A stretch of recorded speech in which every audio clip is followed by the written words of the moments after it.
How's that?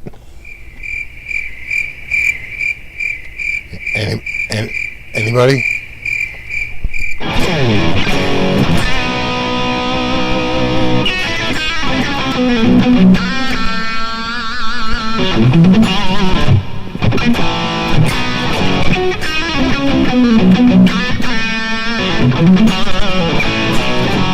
What's loud? The voice is louder than the guitar is louder than the voice.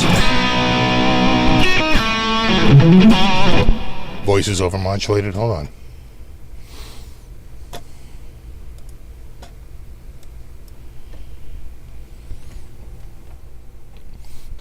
Check. 1 3.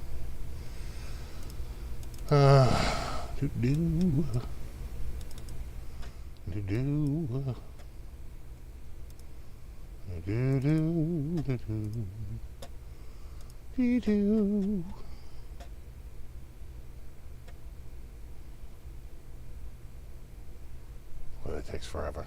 Come on.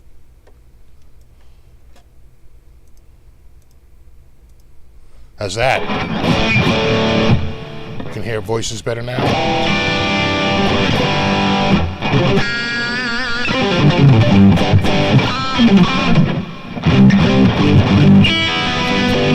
All sounds good now? Good.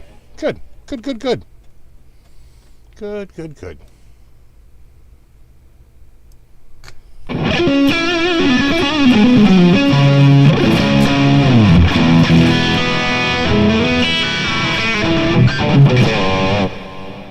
And what about my my sound effects? They coming through okay? You know? Sound effects are no joke.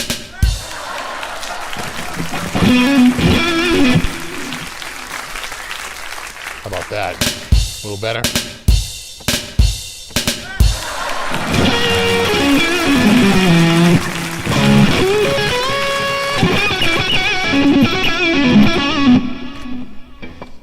Stephen, thank you. Hi, Steve. Did you check out the new EVH guitars that dropped earlier this week? Yeah, it was, I think I know the ones you're talking about, the new Star guitar. Yeah, you know, that doesn't, it feels like it was an Ibanez Destroyer that he destroyed when he cut the body. And then I think he put a Dan Electro neck on it, right? That headstock looked like Dan Electro. So, you know, it's one of his, like, little Frankenstein guitars there that he had done. I don't even really remember, like, that guitar being used, like, all that much. It just really feels like they are digging deep. To, like, any photograph ever, you know? Yeah, I think they have it here. Yeah, these. We talked about the other one a couple of weeks ago. No? Nothing? Oh, you know what? Hold on. No. Okay, hold on. And that's it. Yep. Okay. All right, hold on. You know what it is? Now, how can I do this without...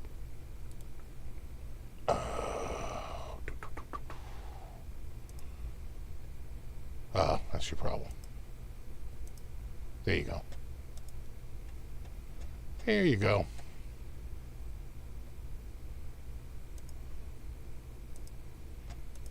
Like that. Right? And then I can go here and you're getting a live. Yeah, this thing here, the limited edition Star. Yeah.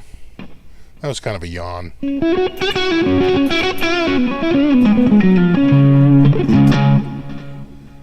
You know, the other one, again, I don't really remember this guitar. Was it Women and Children First for like a hot second? Right? It's like I don't really remember that guitar. So, It's not like, wow, I always wanted that guitar he played on like that album. I'm like, that's not it. I don't remember this one. Just the Women and Children First era or something like that. A little wonky. Like, I don't know. I don't know. But I'm like, when they say this was one of his guitars, I'm like, if you say so. I think that's my response. I'll have to take your word for it because I have zero recollection of that particular guitar.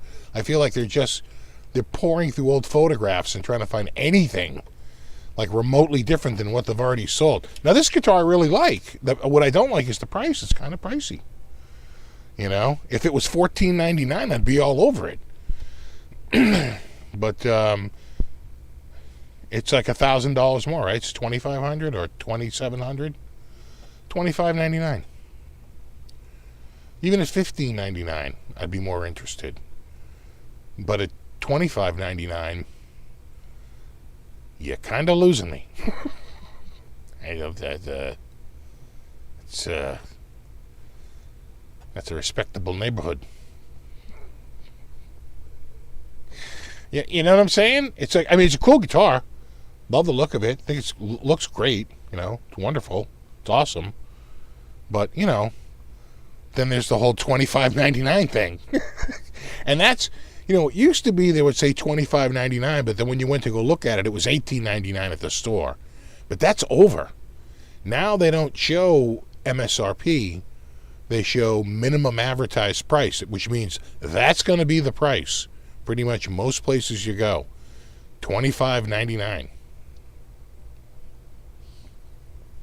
Which, you know, just saying. I'm not saying it's not a nice guitar. I'm saying it's a gorgeous guitar. I just don't think I could part with $25.99 for it.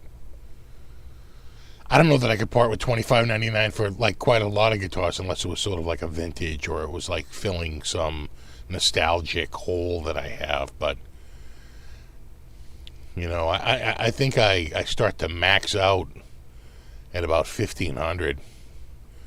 Maybe $2,000, but even $2,000 feels like it's pushing it for a guitar. You know, there's so many choices below that. So many choices. I mean, you could buy an American-made Fender under $2,000. You know, there's a few guitars out there. Certainly on the used market, you could get that. Hey, speaking of the used market, somebody posted the other day on the forum that on Strat Talk that they went to go sell some guitars at Guitar Center and they weren't buying. Now, I've noticed that their stock has ballooned up to almost 80,000 items. It's come down since then. But they were buying guitars left and right. They were buying anything left and right for a while. And I think their stock is just too high. Right now, they're only do a trade. They won't... Now, this could just be their regional Guitar Center. I don't know if this applies to all Guitar Centers. But it felt like they were putting the brakes on just a cash outlay for gear until they bring their inventory down. Now, I've been following their inventory for literally 10, maybe 12 years. Like, almost nonstop following the inventory on guitars and they used. And I can just tell you that they usually hover around 50,000 items. That's been like a mark. Maybe get up to 60, but then back down to 50 to 60,000 items.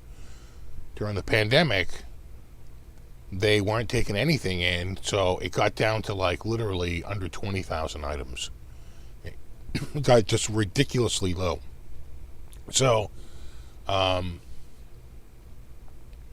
they sort of came back by, I think, overbuying for a little while, like trying to build that used stock back up again, which they've done. I've watched them balloon up in the last 18 months from, 30,000 to 50,000 to 60,000, 70,000. They hit 79,000 the other day, almost 80,000 items. And now they're back down to about 76,000 the last time I checked. So I think they're putting the brakes on the inventory a little bit. But and they're starting to discount stuff. But, you look on there and you're like, hey, it wasn't that long ago when this guitar, which is a guitar that was, from 2013 or 2015, right? When the guitar cost a lot less. When this guitar was selling for, $300 to $500 less than you're asking for it now. And the only reason why you're asking more is because the new market has gone up. And so you're looking at the new market and you're saying, well, there's this amount of money new. We should just ask for this amount used. But people are balking at it. They're like, no. Yeah, that's a hard no, bro. So I just think that, at some point the market speaks for itself. And there is a point where people are just like, no, it's a little too much. So I think that's what we're there. I know, but for $25.99 you get the EVH Mojo. Were you just at Guitar Center today, Deanna? Anything looking good? You do follow it. Oh, I know, I follow it. I'm waist deep in that friggin' site. It's almost like it's like an OCD thing. I have to check it like every friggin' day, sometimes multiple times a day. What's up, Gary? What's up, Ben, Tony, Bird, Dwight, Darman, Michael D, Richard, Thunder Falcon, John Doe. So we so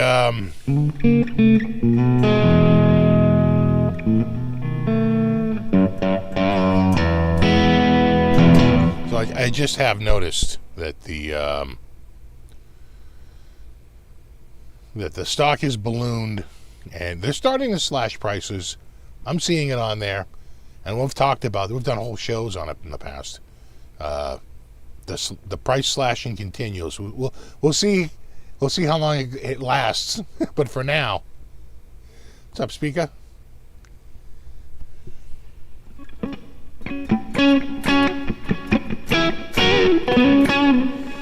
So you're saying the MIJ won't sell at that price? Oh, I'm sure it will. Just not to me.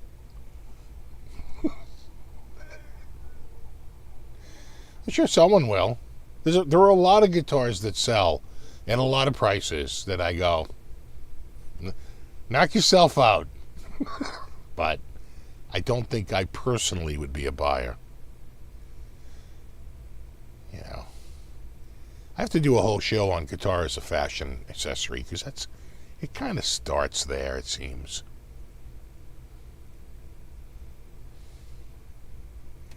In the blues, what's up, buddy?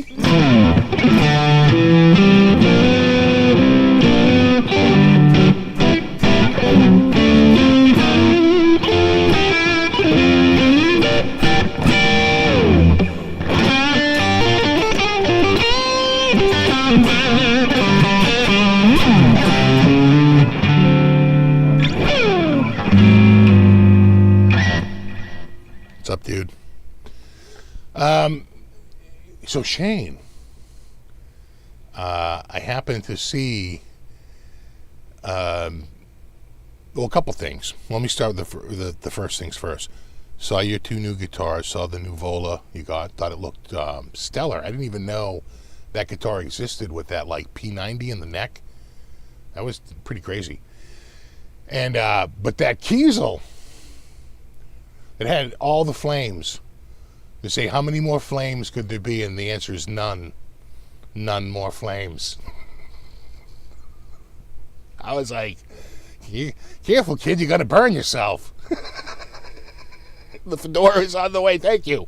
I need my... doesn't everybody eventually just turn into a blues player? Right? It's the only way to not look stupid, right? Maybe jazz you can get away with and still be older. Although I did see an Elton concert on, was it Disney Plus or HBO? And that whole band seemed like they were in their 70s. And they were killing it.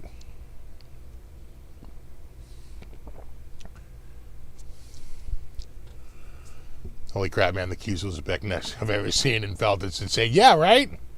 I could feel the flames. I was like, damn, I could feel the Feel the heat off them flames. Like, look at you. Look at you. I'm just saying, I'm going to throw a name out there for it. Flamey McFlameface. It's just a suggestion.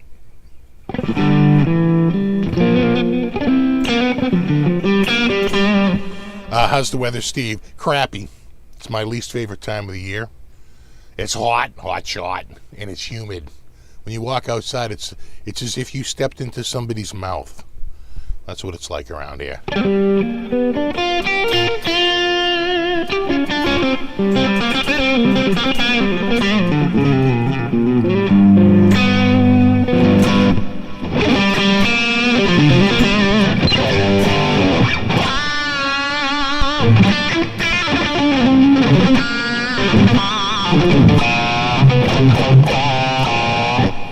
Steve, I was talking about the rain. Oh, yeah, God. We've been in a rainy pattern for, what, 6 weeks straight now? Like rain, and then more rain, and then rain on top of that.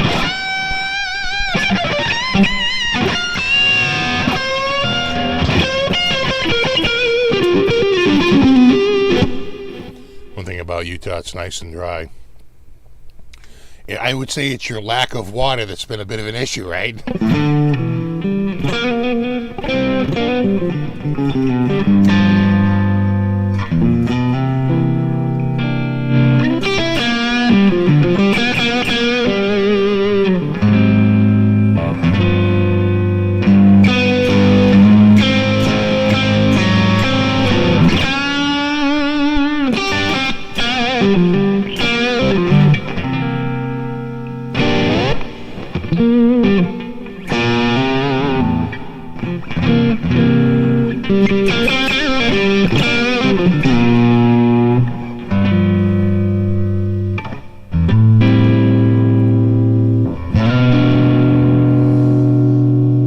No humidity, had a very wet winter.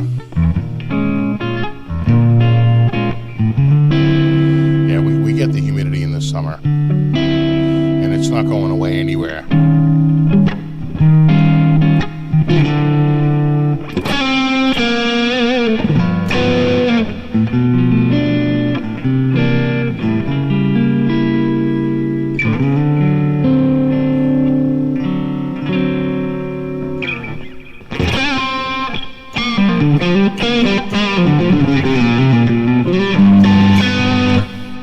That Forever Best Sweet Orange Jam. I'm playing through it right now. Everybody knows that.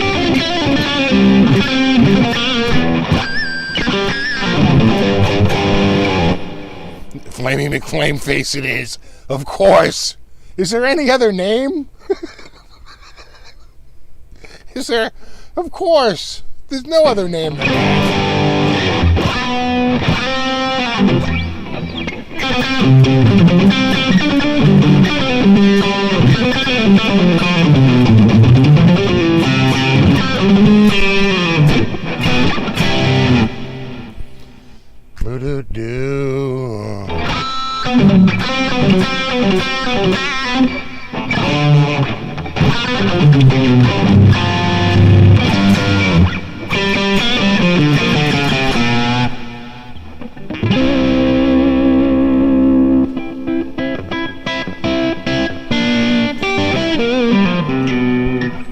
I think this is the first time I've played guitar since the last time I was on camera.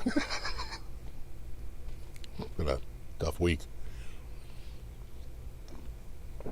Yeah, we got to try out my new. Now I'm trying to remember what's. Oh yeah. Yeah. I remember like what's where and what's what. I have Yeah, that's there. That's probably Hot 100. Yeah. And this is yeah. Country. Going down to country. Yeah. Country. And now I've added new ones. You know. Yeah, it's the summer here. Humid. Gross. You're just counting the days to the first frost. Why, God, why? Why does the summer suck so goddamn bad? But it does. Anyway, and so on. I have these hits. Fun fact, I played both of those. That's me literally playing that. Of course, not live drums, a drum machine, but it's like live by hand into an audio device, because that was literally the quickest way to do it. I just did a bunch of takes and kept two. One's a fast one, and one's a slower one. Like that. And then, of course, I got this. Offline. Got this. Online.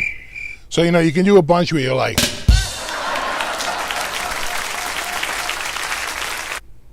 Thank you. And... it kind of writes itself.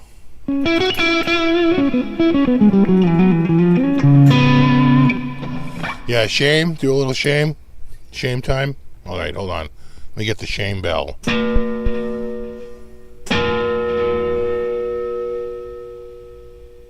Shame. I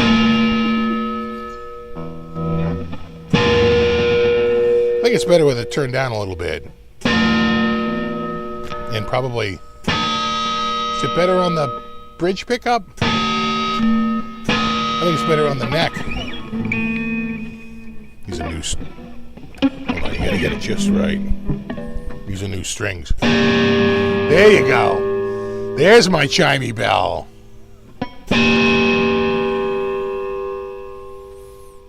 Shame. Shame. Yeah, the crickets are loud. They're meant to be painfully loud.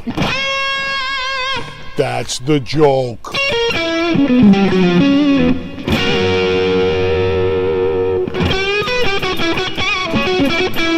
Yeah, that's the Shane, right? Yeah, that's right. We do this for Shane. When Shane shows up, we go, Shane. Or Flame. Flame. That's what you have to do when you introduce that guitar. You have to do the bell. Flame. I will now present all the flames.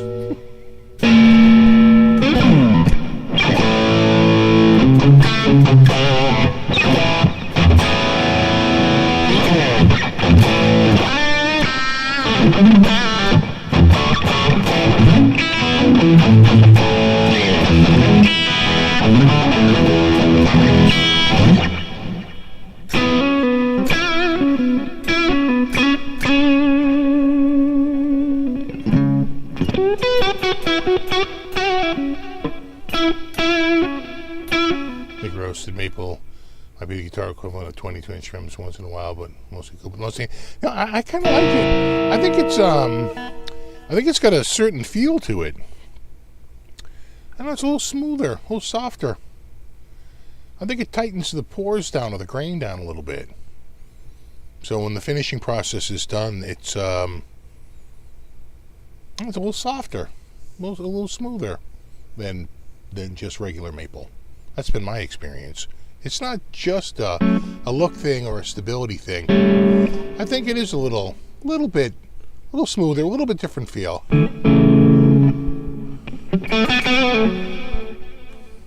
Oh, thank you, Richard.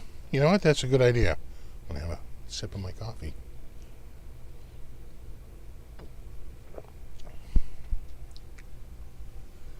There we go.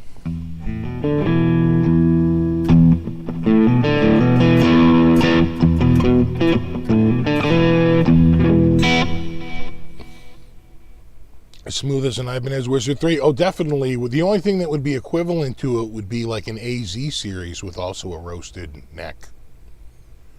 You would have to pit roasted against roasted, I think, if you want that same smooth feel. Because I noticed it in the two Volas I had with roasted necks, and I noticed it even with the Harley Benton, which is a complete, I mean, you talk about apples and oranges.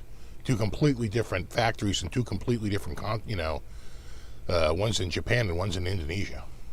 Two completely different countries. So it's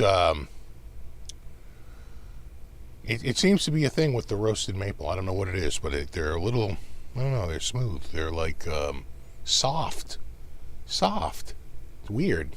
I don't get it. I don't know why. It just is.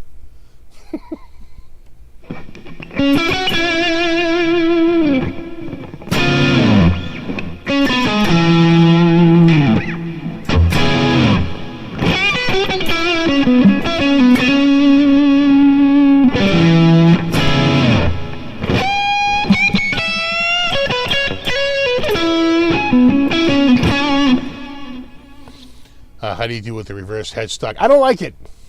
This is what all the kids want, so they're doing it. I get it.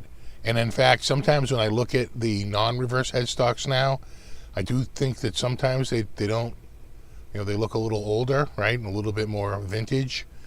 This is all the rage right now, but, it messes with my head.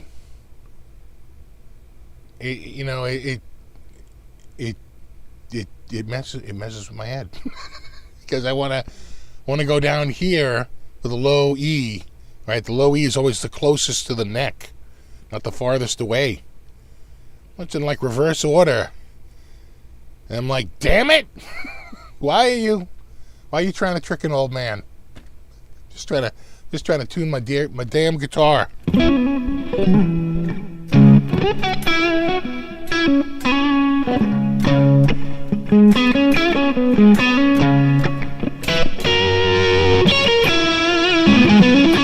Exactly, the trend will switch. I'm telling you, guitar is 99% fashion. Trust me on this. I don't care how good a guitar sounds. If you can't stand the look of it and you can't see yourself holding it, you'll say, you know what? I'll find a guitar that both sounds good and I feel looks good on me. Is a good fashion accessory.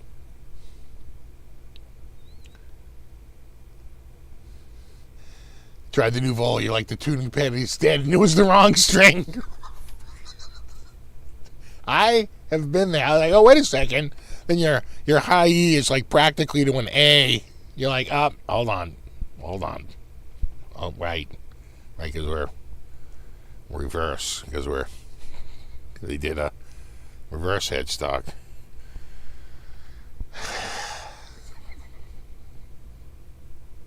Just throw it on the pile of complaints as a curmudgeon. The curmudgeon complaint pile.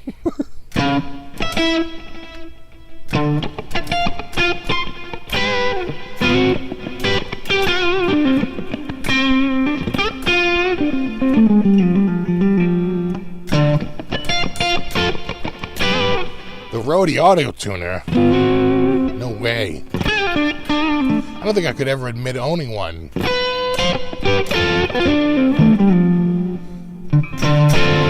There's someone the first 10 years of my guitar playing, it was pitch pipes. I don't think I was playing guitar in 72. I don't think I got my first electronic tuner until like 1985.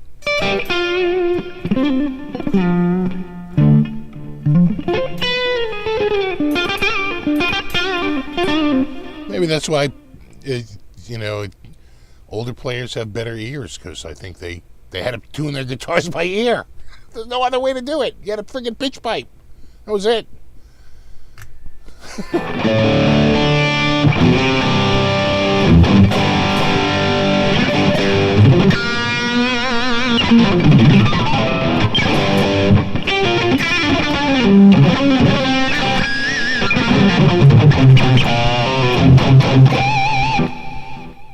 It is a good sound pickup, though.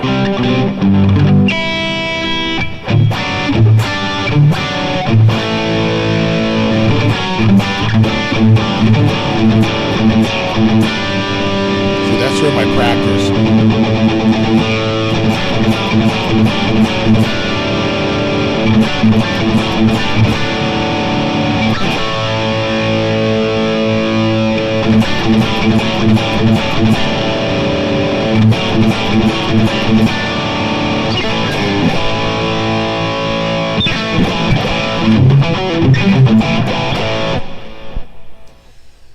All right, so we have a quorum here. Let's we have enough people to. We're leveling off. So let's do a little. Let's start a poll. I'm gonna just throw these up here. See how you're voting. See what you like. An H means humbucker. An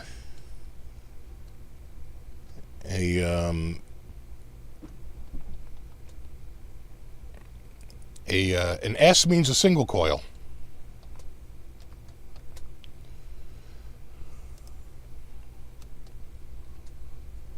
All right. All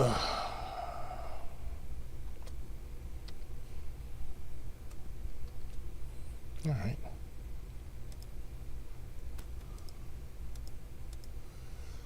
I can only have 4 options. I can't add more than 4 options. That's not going to work. Well, let me limit it to these. And Jesus, that's not going to work.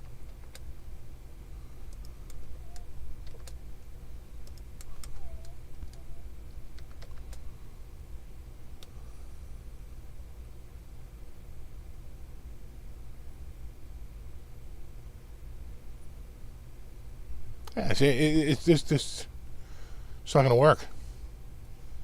It's not going to work because I thought I could add like 5 or 6 options, and I can only add 4, which sucks. A couple of humbuckers, humbucker single, humbucker single single, or 3 singles. I wanted to add 2 single coils like a Telecaster. Some people just like the 2 single coils, and I wanted to add humbucker and single. Right? I mean, come on. I mean, you could view P90s as singles, but it's pissing me off that I can only throw up 4 items. It's not going to work.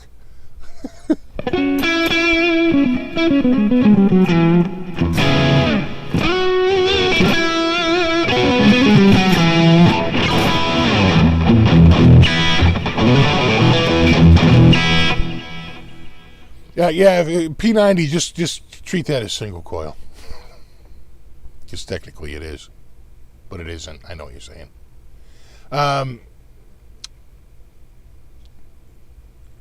Mine, without a doubt, is HSS. Hum single, without a doubt. Without a doubt. You know, sometimes you could say, well, maybe you'd rather have the humbucker in the neck, make it a little bit more powerful, a little bit more flavorful, a little warmer. But I don't think so, because, you know, I'd take the Stevie Ray Vaughan tone, which I think you need that narrow field. Even if you run a single coil on the neck, it's never quite the same. I still think you need a real, like, narrow field, you know, magnet, like a single coil versus a double coil that's been cut to 1, and it never really sounds the same. So, I only have 4 options, so.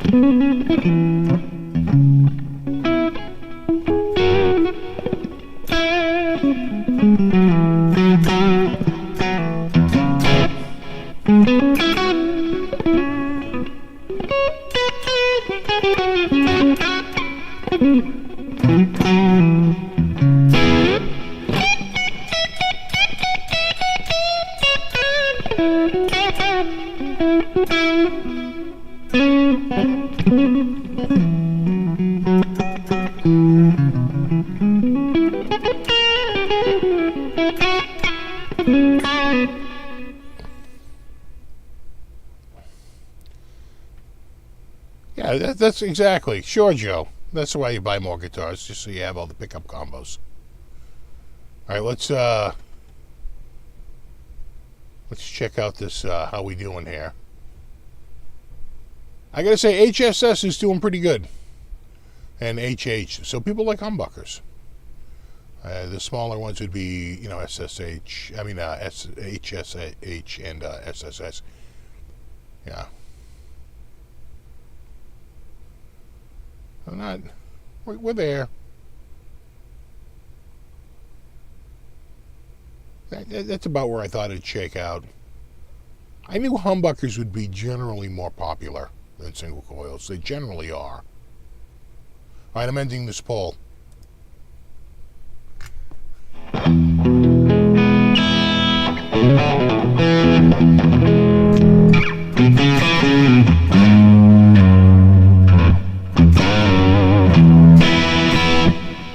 Yeah, I think HSS is mine.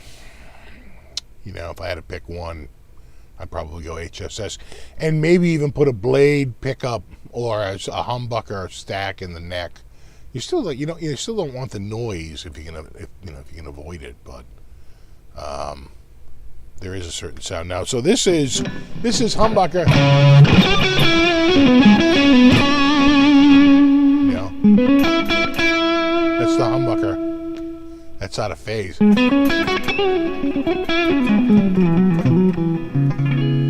it loses a little bit of its oomph. Again,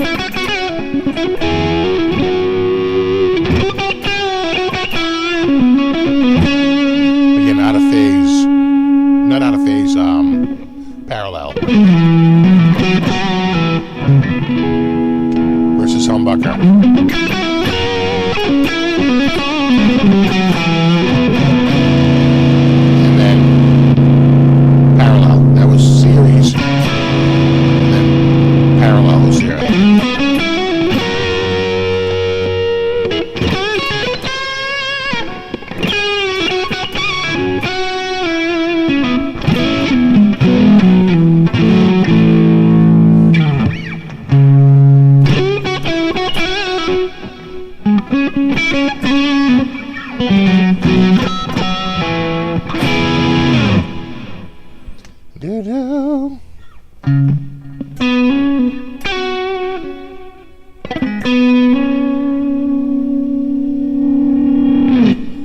Surprised how many SSS is so low considering how many strat levers there are. Yeah, I would agree.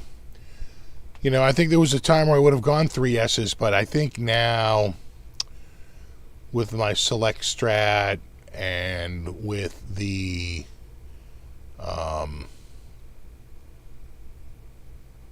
like one of the Volas I have is single, single, double, and the Kramer SM1 is single, single, double.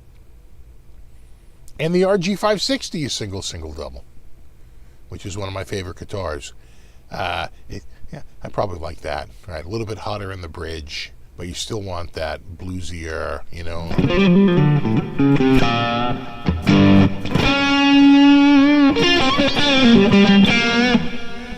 I don't know if it straight up sucks, Ben Tom, the Strat bridge pickup. It is a brighter sound, but I have to say I really kind of like that sound.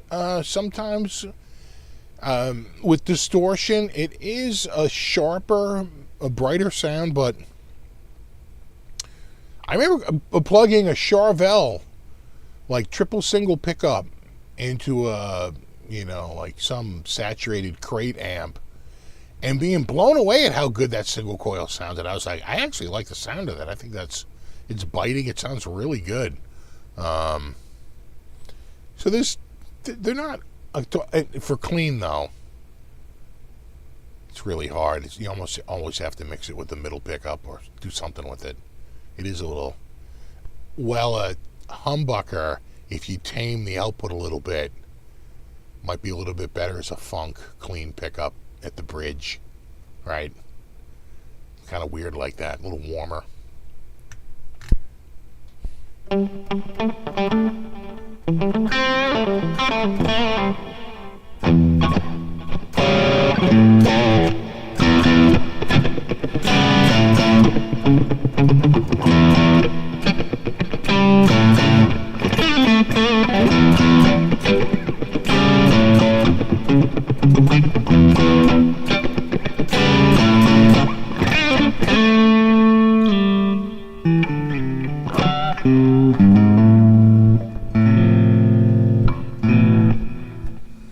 But yeah, Ingve makes it sound good. There you go.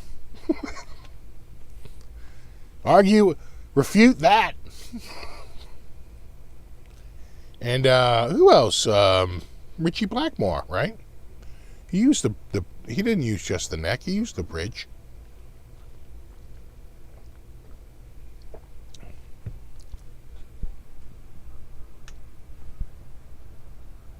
What are we hearing up there?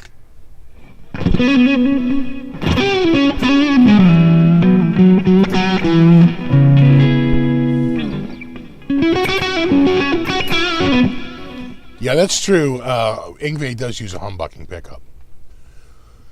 What did he use? He pretty much took like what the Area 61s or the Area 62s and called them YJMs. Using my special custom pickup.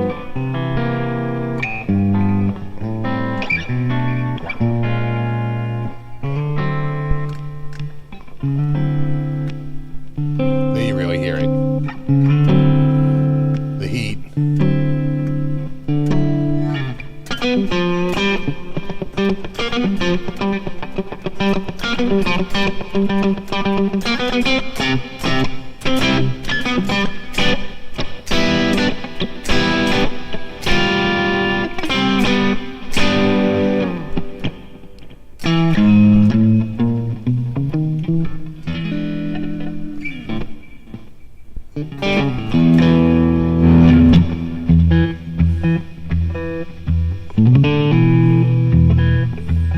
Sound a good bent, Tom? It new strings. Put the strings on this yesterday. I'm telling you, it's not like a new set of strings. It really does. The other thing is this has stainless steel frets, and I just noticed that my stainless steel frets do wear through my strings a little faster, but they don't wear out, right? So I'm probably wearing through my frets more with my nickel fretted guitars, but the stainless ones, they just tear right through the old nickel string.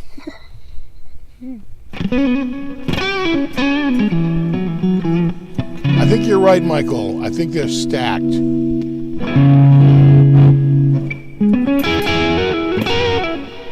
So some people were saying they like a humbucker and a single, a la, say, like Alexi Laiho.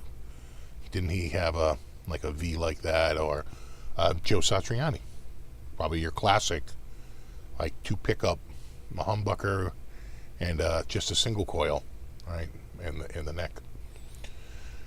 That's a good setup. That's pretty good, especially if you have a 5-way switch, and the neck pickup is a humbucker. Then you can really start to pull series, parallel, split coils out of the two. Makes a good tone. When I have a couple of humbuckers, I kind of do miss having like an out of phase or not even really that. I very rarely use that. Parallel. I'm more likely to use the parallel switch. Parallel, single coil. So coil cut, not coil tap. That's a whole different thing.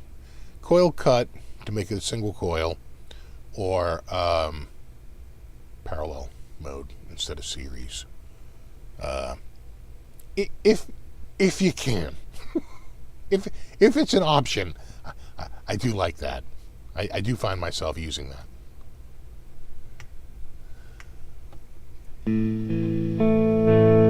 Get rid of that fish tank yet, Larry?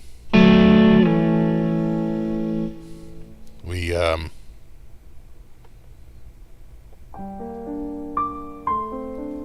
have not. We seem to be doubling down. They bought more fish. One fish that we bought 2 years ago came out of hiding. So apparently it didn't die. That's the lesson of a fish tank. You can buy a fish and not see it for 2 years. But, it's only $200 a month in upkeep. No, it's still here.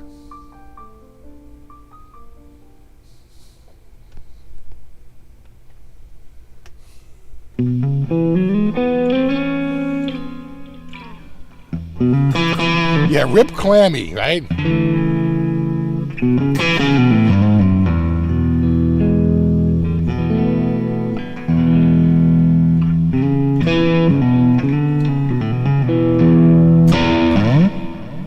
she was living under an assumed name with a new family. Probably. That sounds about right.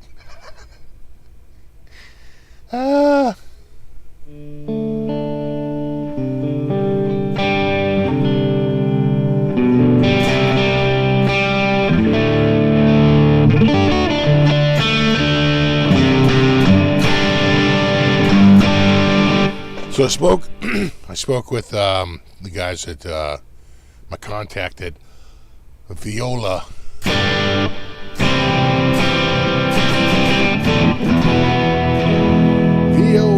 Vola. And they're finally, I think, going to send some guitars this week on Monday. Because I think Tuesday he's like leaving on like some trip. I'm like, damn it, you better get those guitars. Like, I will Monday. So I think one of the guitars or both of the guitars he's sending me have a, I don't think they do exactly the same thing, but I'll have to see. But they're an always-on switch for a pickup. So one might be wired so that when you turn it on, the neck is always on. I think that was one of the guitars. And the other one, if you turn it on, the bridge is always on. And it doesn't matter because either way you get the same result, which is you can do pickups like 1 and 3, right? Or all the pickups once you get a forced on switch. My Kramer does that. My Kramer has an always on, I think, for the bridge. So once you pop that out, then that's always in the circuit no matter which other pickups you select. So if you go to, whatever that would be, position 4 on a 5-way switch, you'd have all 3 pickups on. And if you went to, I guess, position 5, you would have the neck and the bridge. Right? So I'm looking to check that out, and hopefully that'll be here this week.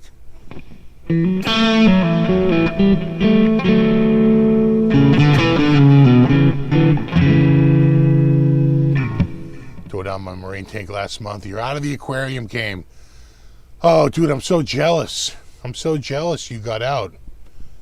I still have my tank.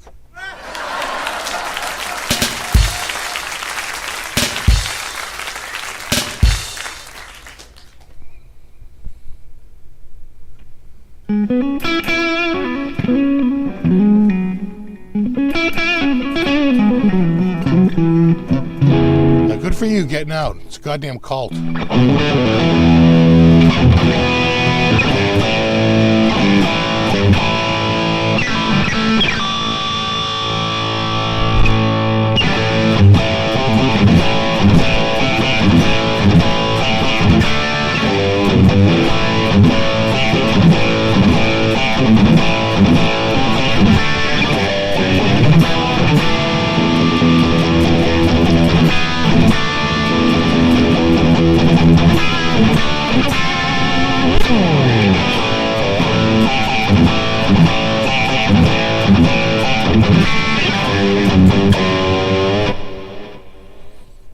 That was a good riff. You got to hand it to Iommi, man. The guy had the riffs. Damn it. All the riffs. Yeah, it's a saltwater tank. So we have to have a separate barrel of water down here to grow bacteria that comes out of our friggin' special, what do they call that? Osmosis, reverse osmosis filter.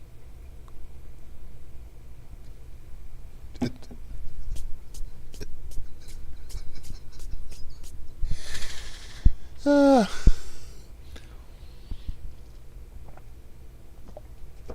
I love that one. Mob Rules. Both those albums with they're both masterpieces. Kind of like how I feel. Again, it's just my age. How I feel about Number of the Beast and Peace of Mind. Like those two are that's my zone. Those two albums for So for Sabbath, with Heaven and Hell and Mob Rules were just both just amazing, and Live Evil. They were all awesome. And I like Dio. I like the Dio band.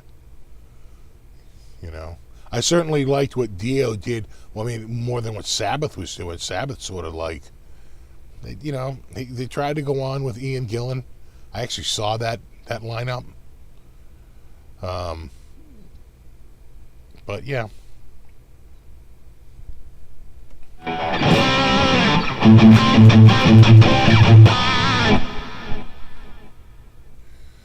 Do the cats mess with the tank? No, they don't. They don't.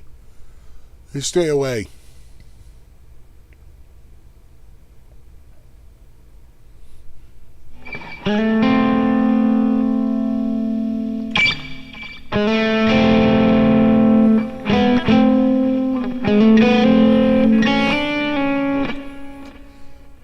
Yeah, I know Dio was an incredible vocalist, and just that whole lineup with Tommy Aldridge, and was he Tommy? No, Tommy was with Ozzy. Who was with him? Vinny, right? Was it Vinny Appice? And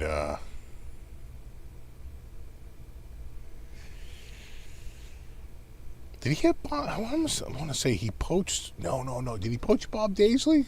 I'm trying to remember.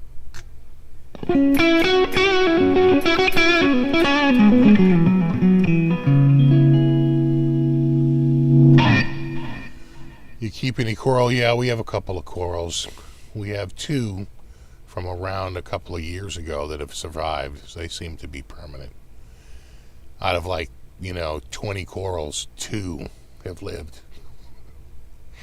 And then they just got 2 more.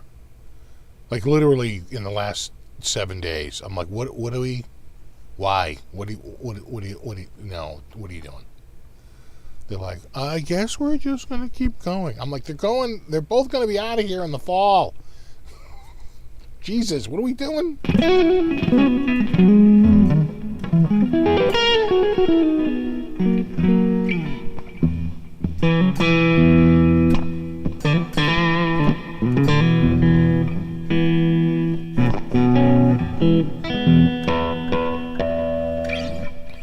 What does the output drop when you select both pickups? They might be killing the coils in each.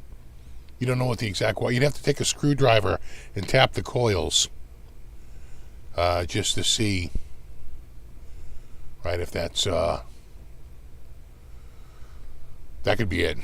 You might be losing 2 of the coils.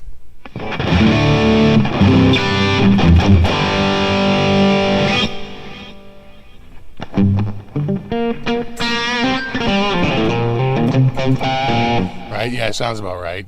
Exactly. Yeah, it's only money.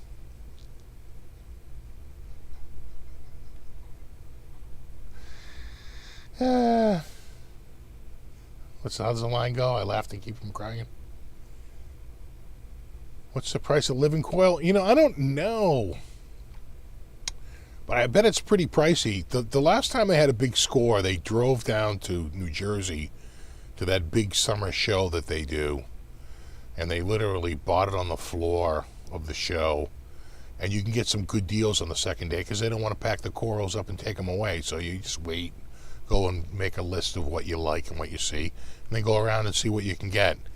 And they did pretty well, and they literally walked out of that show and drove 4 hours home. And just brought it here and put it here. And literally drove it home that afternoon. But this time I want to say they went...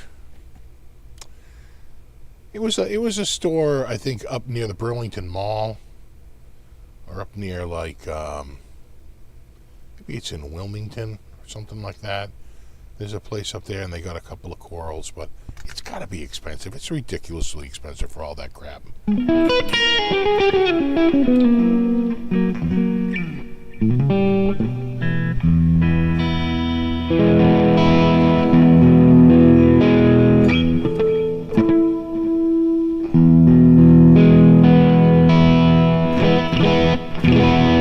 That sounds right.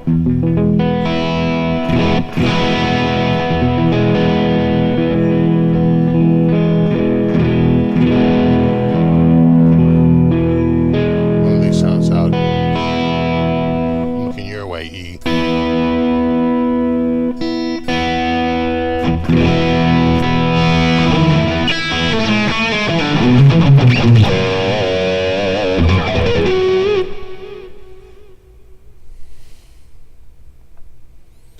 Is Vola better than Kiesel? Well, Volas are made in Japan by one of the top factories. So there's certainly, some serious tech behind their production. Places that also make other brand guitars. And certainly, I think the most expensive Vola right now, and their regular Oz line is about $13.99. And I just don't think Kiesel's putting guitars out for that kind of money right now. When I looked at Kiesel, actually pretty recently, I looked at Kiesel. Felt like more they were like $18.99 and up. A lot of them are in the low mid twos. They've become a more expensive instrument. So I just think the quality in Vola is there, but it's in terms of value, I don't think there's a contest.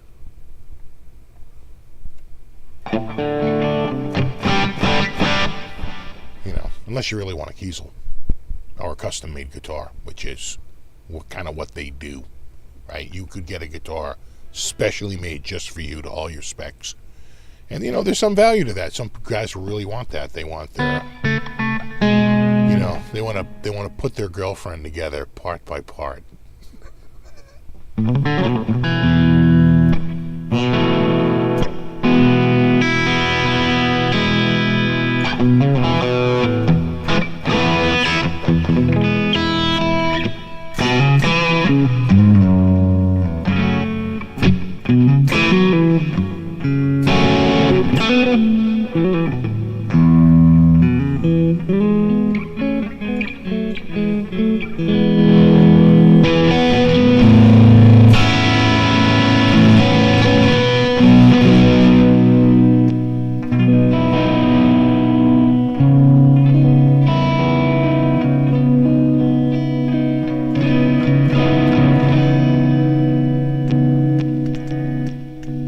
Double pickups. Those pickups are double pickups. Kiesel won't let you pick out the nut width? Well, that doesn't sound very custom. I mean, for that matter, neither does Vola, but Vola has several different neck sizes. This is a slim neck. This is their, sort of shreddy McShred face neck. And is it a separate fretboard? No, is it? No, I think it's one piece. It's one piece. No, it can't be. There's no skunk stripe. Boy, that seam is freaking really good. Wow, that seam is really good.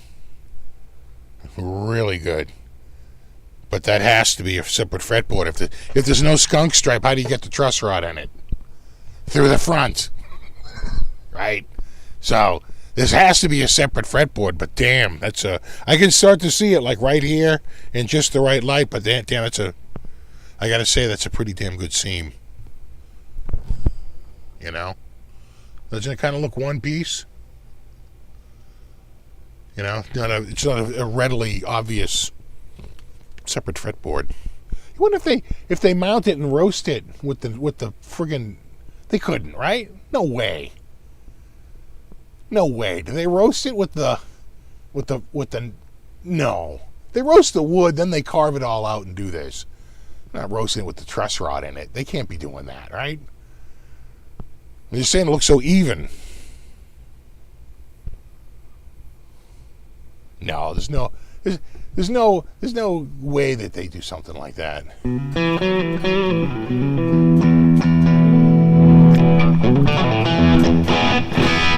Yeah, shreddy McShred face neck, exactly.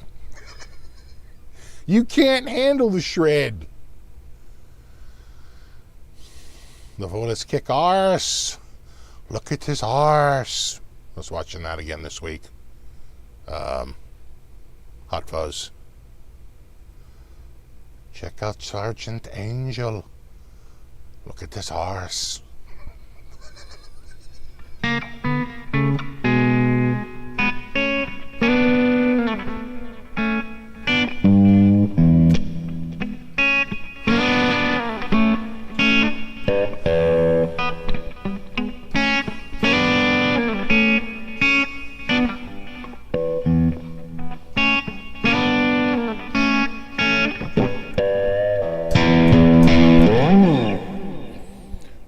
got the, it's been around for 6 months, 8 months, but Elton John did a farewell concert that was streamed on Disney Plus, and, they have it available to watch. It's in like ultra high def and, HDR and all that. I have to say, it was pretty stunning, and Elton's playing was pretty damn good. His voice is getting a little old, especially if you compare it to like his performance when he was much younger on like the Muppets in like the late 70s. Yeah, he sounds like the record back then, but he's sounding old. His voice is a little deeper, but damn, his piano playing and some of the tunes, he sounded just perfect. I was like, you know what? And the drummer, who's been with him since like 68, 69. God. I thought he was really good.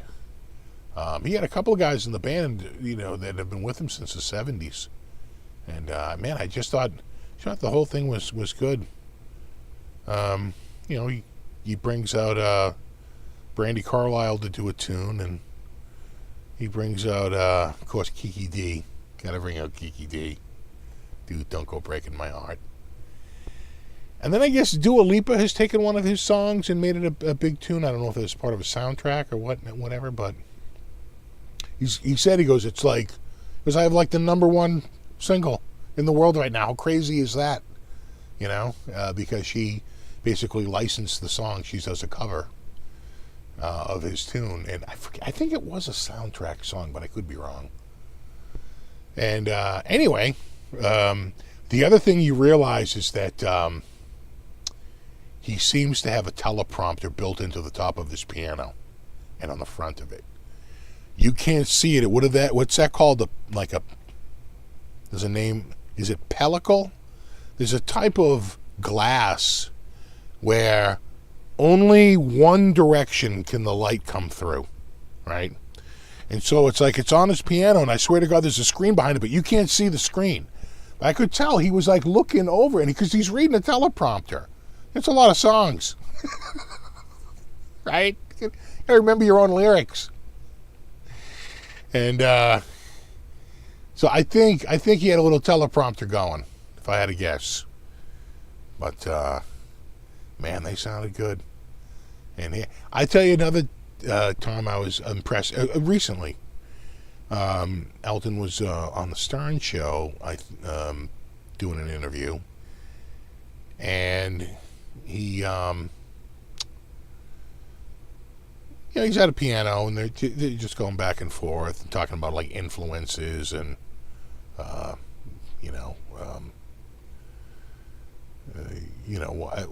what were his influences and all the stuff. And he started to talk about all these classical influences and started playing like all these classical pieces. And classical players have a certain feel, right? And there's execution of these like little trills and runs, these little things that are just very difficult to pull off. And he was going through that. I was like, oh my God, wow. He's not just he's not, because it comes off like he's sort of a gospel player, right? 90% of his tunes are gospel tunes, right? Rewritten as rock songs. But if you listen to them, they're pretty much gospel tunes, with the exception of Crocodile Rock, which is pretty much, insert song here. The Monster Mash, Duke of Earl, right? It's,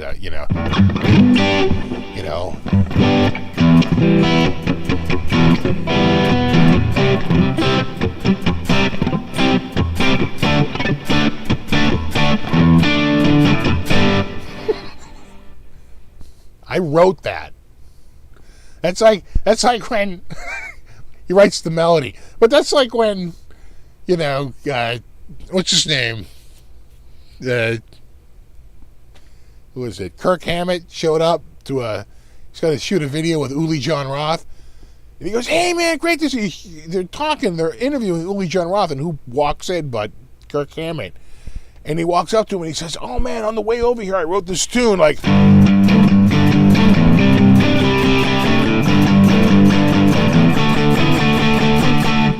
And Uli John Roth is like, cool. And like someone in the comments was like, so you wrote a blues? It's like, yeah, I wrote a song. Oh, go on. So some of the tunes like Crocodile Rock are just pretty standard, but a lot of them are not. They're there's these gospel arrangements that are really like these stacked chords inside. It's really a classic one would be with nice tension chords is Benny and the Jets.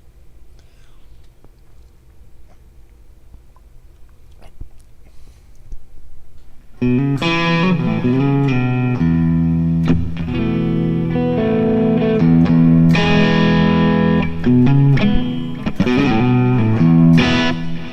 was, someone was saying like, oh yeah, but Elton doesn't write his own songs. I'm like, what the hell are you talking about? They're like, hey, he has this guy Bernie Taupin who writes his songs. I'm like, Bernie Taupin writes the lyrics, hands him a bunch of words, and he has to stare at that and says, well, what does that sound like? What do these words sound like? He's the one who writes the actual music, because you're listening to a song that has a melody. Show me where Bernie Taupin wrote a single melody, and I'll give him some credit. But words on a page. In fact, I have plenty of musician friends that say, you know what? Quite frankly, words ruin music. Vocals and lyrics ruin songs. I don't like songs. I like tunes. I don't want anything sung, just played. So, it's like, to a lot of musicians, the least important part is, but I just don't think good lyrics can rescue a terrible melody.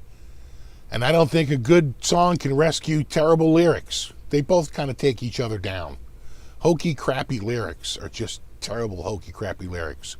What's the worst song with the worst lyrics? I'm just gonna throw it out there. This is my personal one, a pet peeve from the 90s. It's some band some chick in a friggin' stupid hat, like a Jamiroquai stupid hat, and she's doing that song, What's Going On, right? I look around and I get real high and I start, what's going on? And worst song ever. Worst song ever.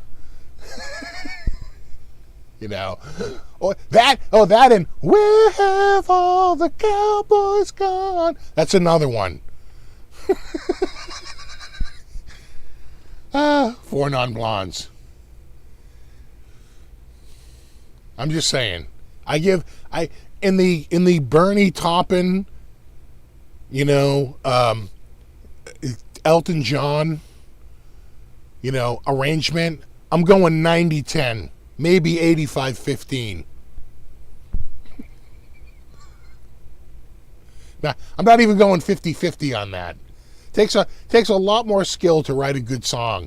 To take those lyrics and to turn them into something,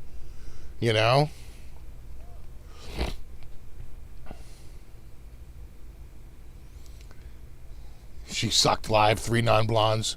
Oh my God, yeah. God, 4 Non-Blondes, God, yeah. That's what that band.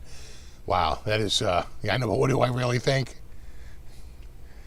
I just hated that band so much. I barely tolerated Jewel.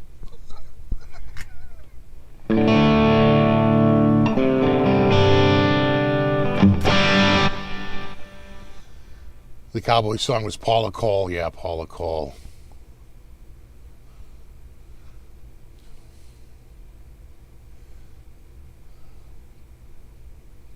So bad.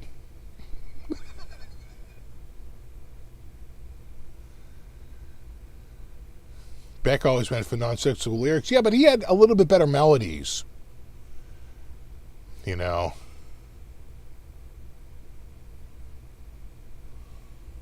And then saying I'm a loser in Spanish, followed by I'm a loser in English. Does it get better lyrics than that?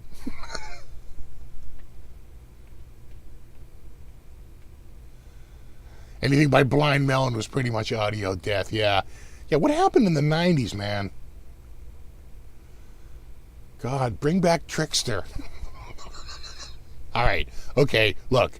The 80s also had some problems, all right? No one's saying that.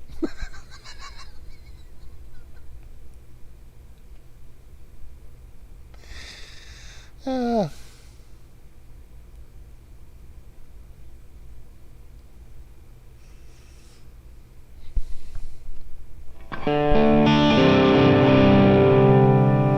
Jewel's better than the Scorpions. No way.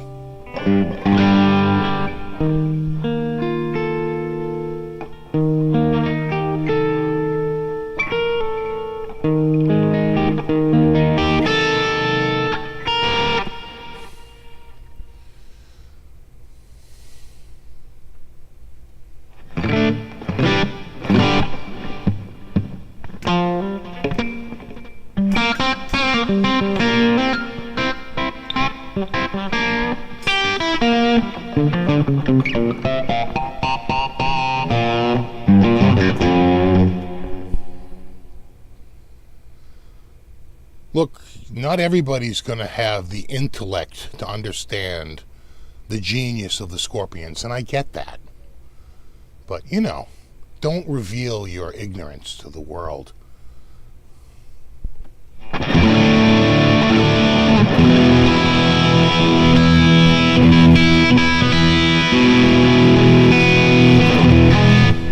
fact you don't like grunge makes you question, well, grunge music, sucked. That's the problem. Just wasn't very good. You had one good band, Nirvana, and then a whole bunch of hangers-on that kind of sucked.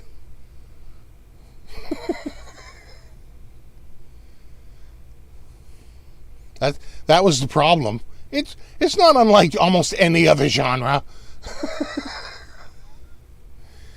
God, Pearl Jam? Can you even classify Eddie Vedder as a singer? God, just awful.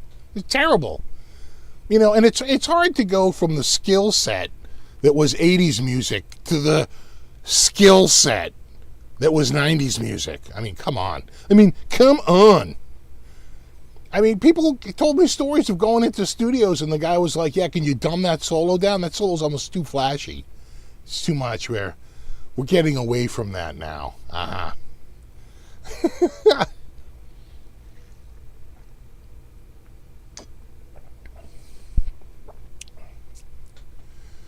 Alice in Chains sucks. Hate them. Soundgarden, God, terrible. Pearl Jam, please. All terrible, terrible bands. I catch these. I actually did catch an Alice in Chains concert on, one of those shows. And what happened is they were playing their songs. I was like, oh, so that's the band that plays. A nameless, faceless band to me, right? So I'm like, they're playing the songs. I'm like, oh, right, oh, this song, all right. Yeah, that one. Yeah, I've heard that. All right. Oh, yeah, this one. Another angst-filled, cry fest. Whatever happened to that guy? I feel like he had the fate of a lot of 90s guys.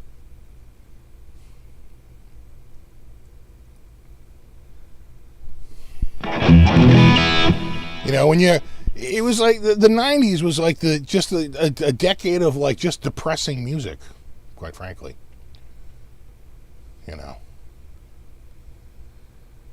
So I'd take Van Halen over that any day. Even the later pop Van Halen.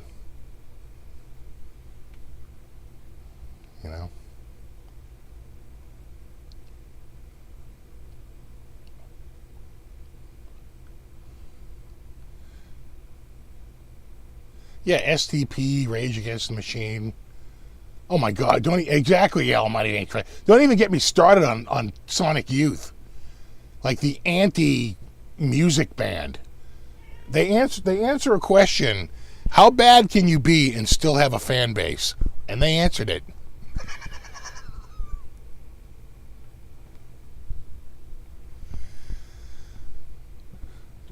Black Sabbath was not depressing? No, wait. You know, Black Sabbath was awesome. How dare you?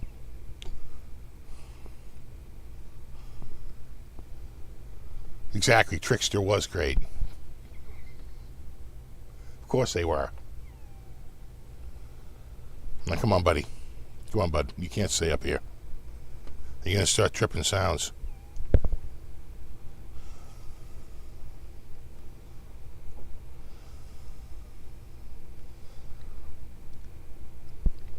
Oh, yeah.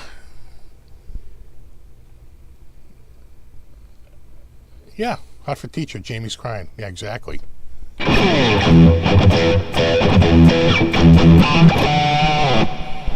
That riff was so good, they rap stole it. No, I never liked Warrant or Slaughter. Actually, I never really liked Trickster or Keel or any of those bands. I barely liked Bon Jovi.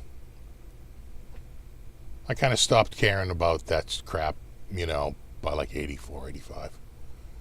How many cats do I have? 4. The answer is 4. Never got into even, Guns N' Roses. Never bought a single Guns N' Roses album. Never bought a single Nirvana. Not a single Pearl Jam. Not a single Soundgarden. Not a single... Did I mention Metallica already? But I did buy a couple of Scorpions albums.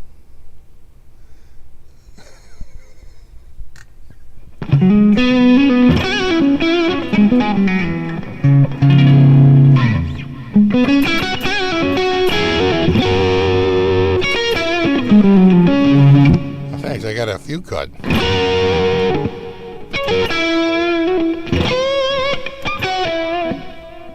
What? You need help getting down? Come on, you got this. You need help? There you go. It's gonna wind up like hitting a key on this. Well,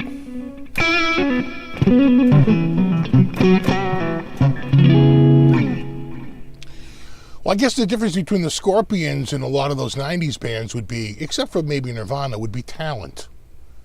Talent is the difference.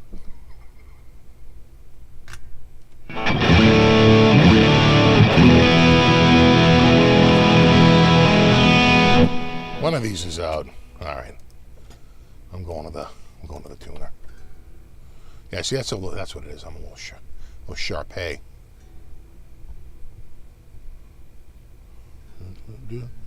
Guitars do go a little sharp when they sit around. Not as bad in the summer. I think more in the winter because there you go. Because they get cold. There we go.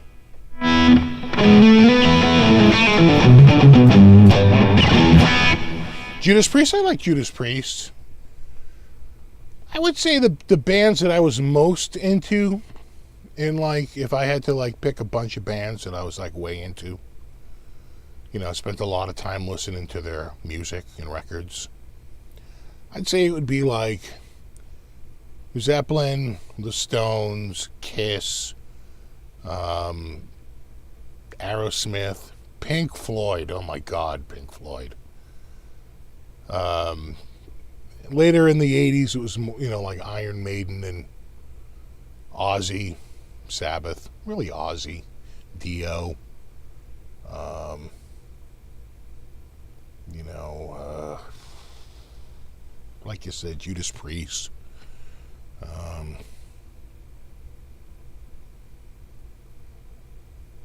That's all that sort of comes to the top of mind. You know, of course, the Beatles. I was a huge Beatles fan. I bought Beatles records, bought Stones records, bought Zeppelin records. God, I went through a Zeppelin phase. Kids of a certain age, you know, in my generation went through a Zeppelin phase. You know.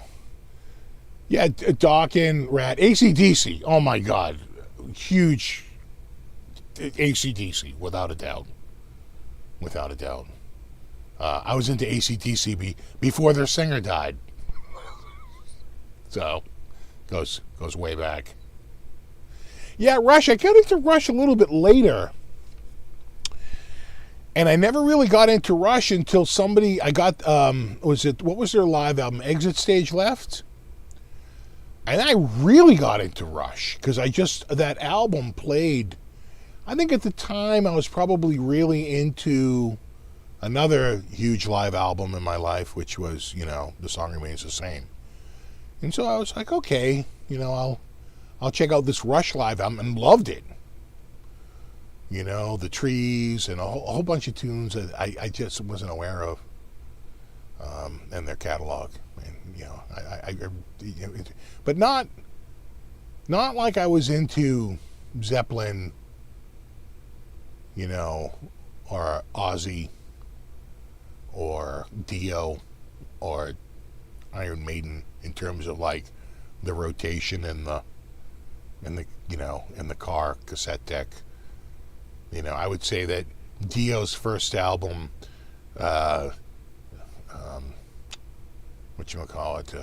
Ozzy Speak of the Devil,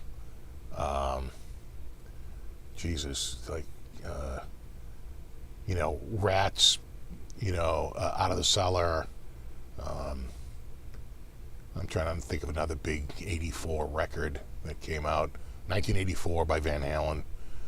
Those were in the non-stop forward and backward. And then when I was in college, I got way into Steely Dan for a while. Bought a bunch of Steely Dan albums. Got way into Steely Dan. Weather Report, John Scofield. I buy Mike Stern's Time and Place, which said, God,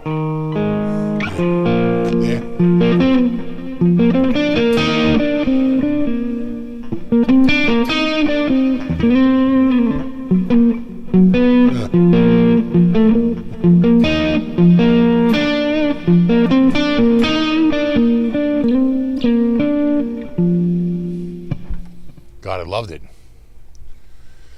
Nugent, the only Nugent album I had was Cat Scratch Fever, because that was a kind of that was a thing in the 70s. Cat Scratch Fever was so huge. I can't impart to you how big that friggin' song was. A very, very popular song. And a lot of people bought that album, Cat Scratch Fever, because of that one friggin' song. That was a time when you really wanted to get more singles.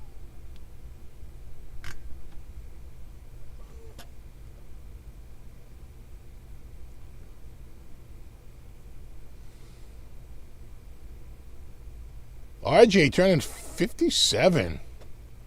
All right, buddy, we'll do a quick,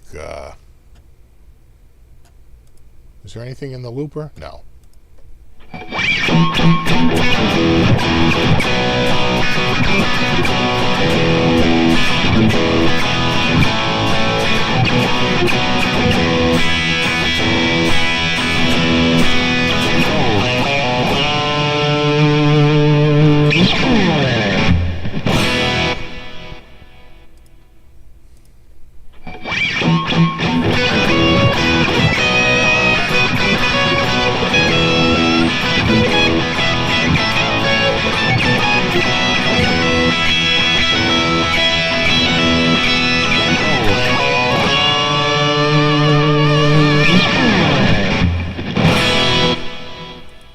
There you go, dude.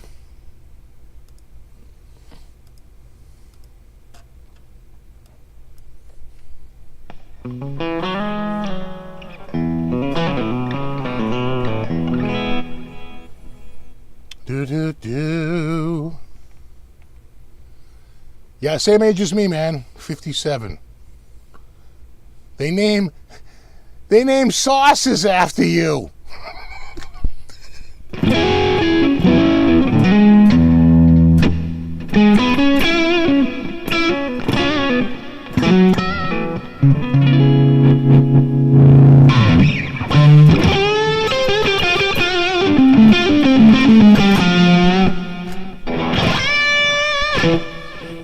Calvin says, Foreigner? I actually did go through a little Foreigner. I would say we'd already moved. That was 78 we moved. And I remember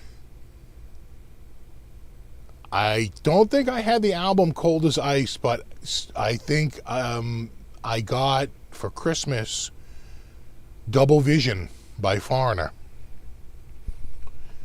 And I love that. I love that friggin' album. I think that had Blue Monday on it, right? Did it have Hot Blooded on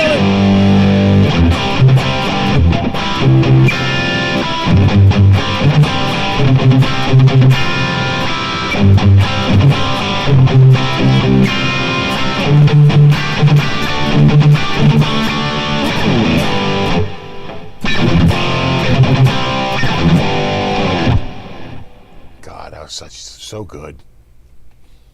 And that dude is such an amazing singer.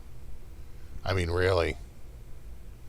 Just an incredible voice. Love the band Free. You know, I never really got into Free. And same with Bad Company. I think I only got the single. I remember I bought this. What was their big single for Bad Company? Yeah.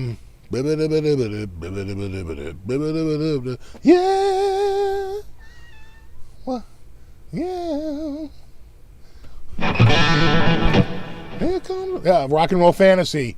1, 2, 3. Yeah, Lou Gramm. God, man, Lou could sing.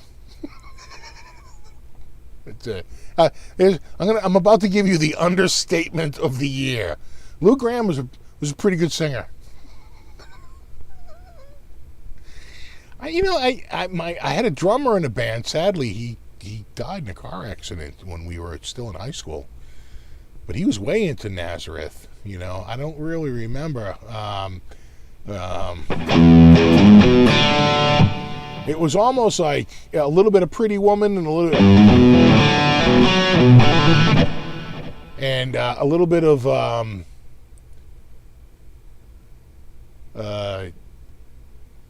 Beatles there. Day Tripper.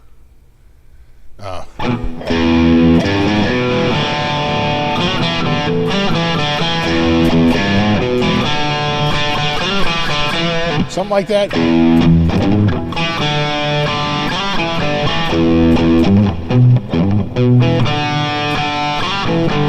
Now you're messing with a son of a bitch. You're messing with a son of a bitch. That one, and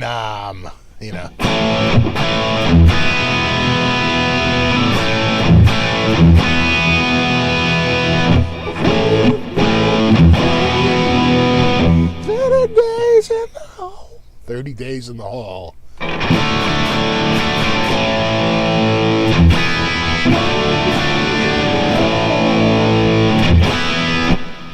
That song is great too.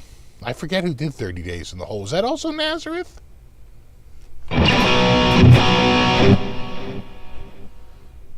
You know?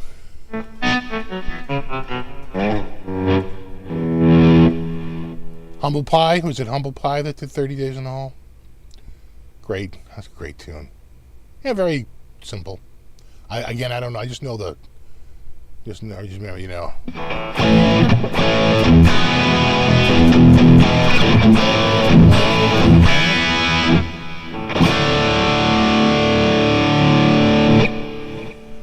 I don't think I know any Three Dog Night, which is a shame.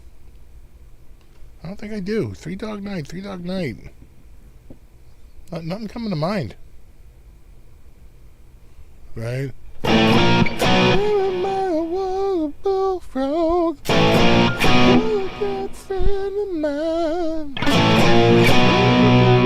Right? But that's just... I mean, I can just...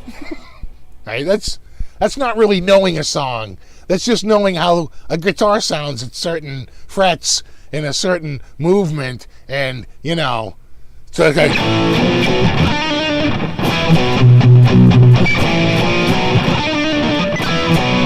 Right, there's 1,000 songs you can pluck out of there.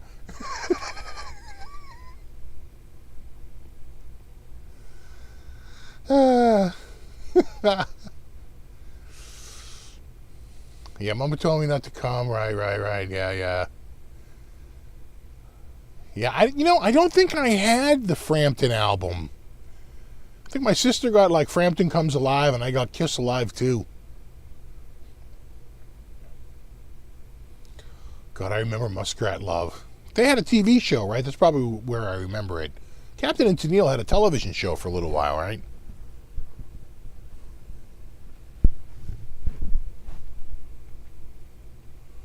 "30 Days," yeah, Humble Pie.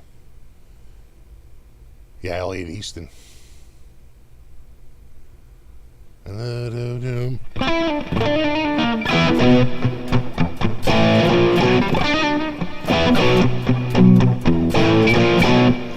don't care if you use me some more.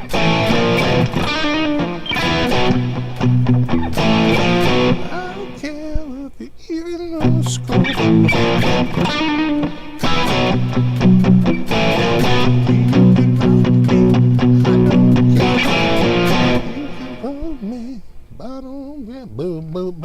Yeah, Kiss Alive 2 for Christmas. God, how many people got Kiss Alive 2 for Christmas? Along with assorted Micronauts.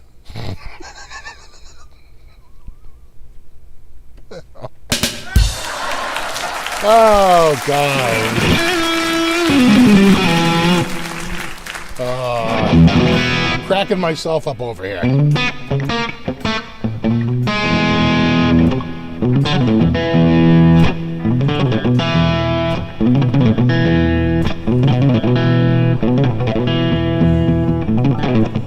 I gotta write a song that's like that Joe, right?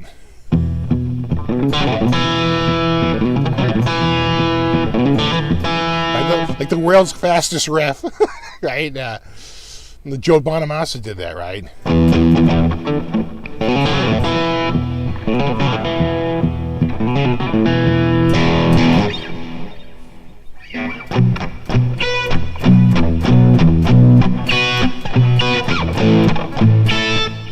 Oh yeah, Frampton's going to play the House of Blues, really? That's probably the biggest. Oh no, actually now he could book MGM or that other one there, Roadrunner. He could book MGM or Roadrunner, would be slightly bigger, but for the longest time, the biggest venue in Boston was the 25-seater at 2,500 at the House of Blues. But now I think MGM is 3,000 or 3,500, and same with Roadrunner. They're around 3,000, a little bit more, 3,500.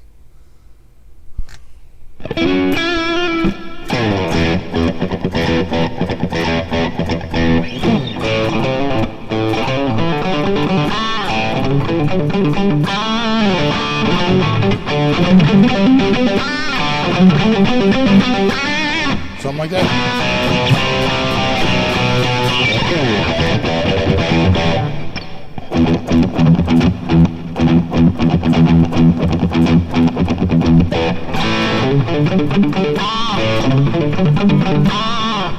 Boy, I'd have to practice it.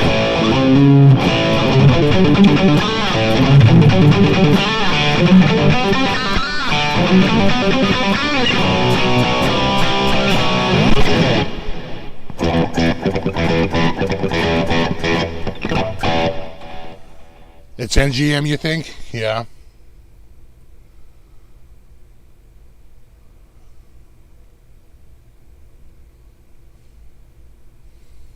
Yeah, I think it's either going to be Roadrunner or MGM. I think MGM might be the biggest outside of, like, I mean, is the Orpheum bigger at this point? I don't think so. I think those places like the Orpheum, most small acts seem to go to the Wilbur. Right? Where are you going to see Steve Vai? He's going to play the Wilbur. Where are you going to see Buckethead? The Wilbur. Where are you going to see, that used to be the Orpheum, or, the Opera House. I saw Miles Davis twice at the Opera House. But I think there's a move to either Roadrunner or MGM.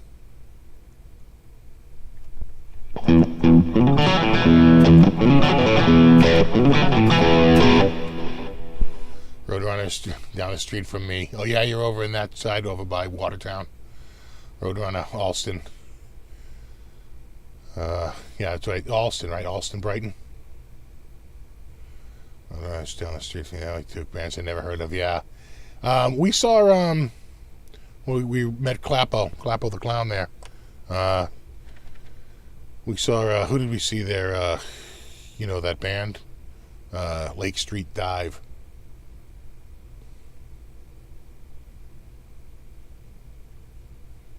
Never saw Buckethead. You know, it's a pretty good show. He basically just plays a bunch of backing tracks, and pretty awesomely too. Though one time he was off by one fret. That's a unique sound. When you're off by a fret, he immediately corrected. He could hear it, but it takes a few seconds for your senses. It takes like 1 or 2 seconds for his senses to go, oh, wait a second, I'm off. This damn mask on my face. But man, his skill set live is, it's a sight to behold.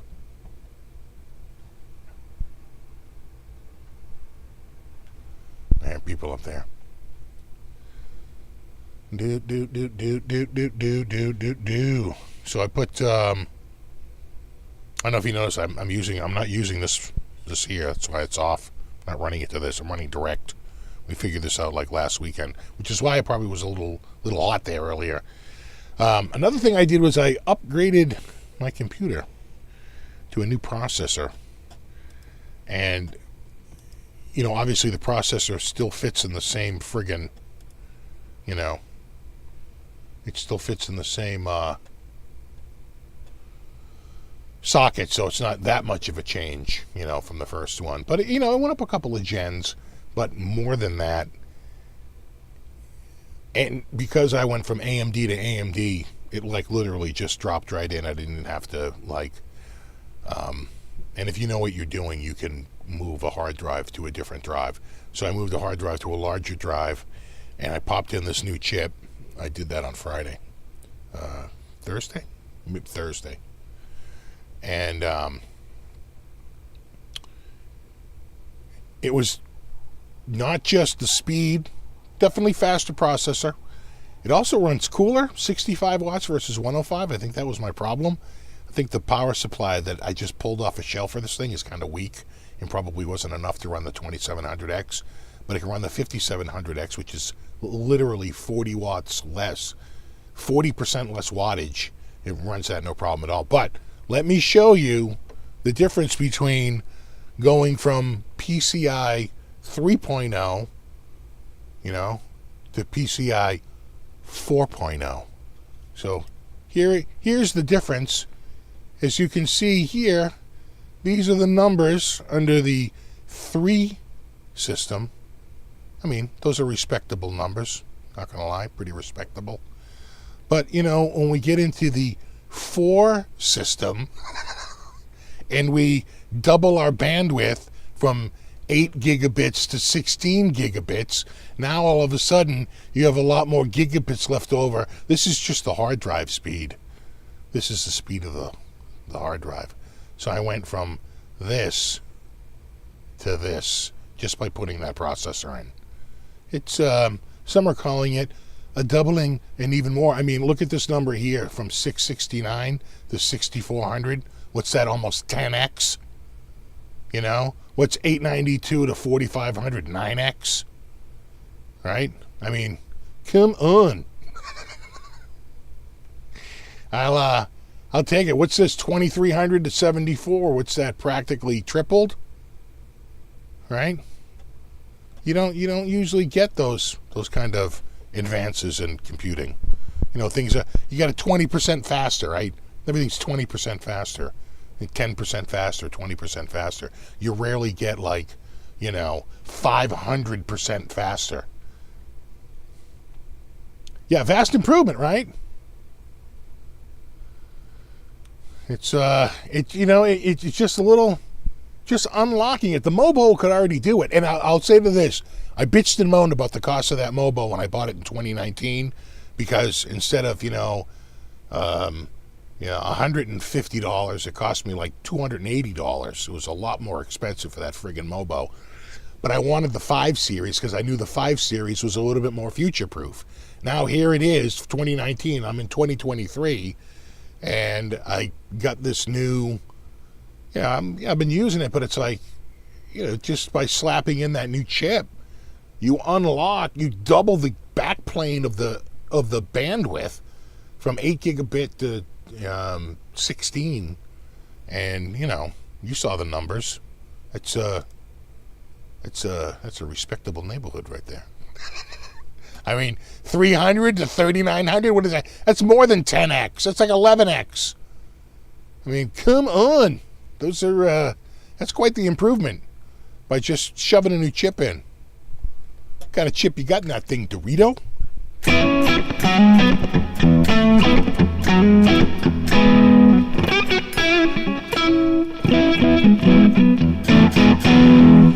Why don't you do a PC repair channel? I could. Problem is, I have no patience to wait around and get a camera ready when I'm trying to fix a PC. I get all into the problem and I just want to fix it, and I just have no patience to sit there and say, well, hold on, let me get a friggin' camera out. It's like, I can't do that.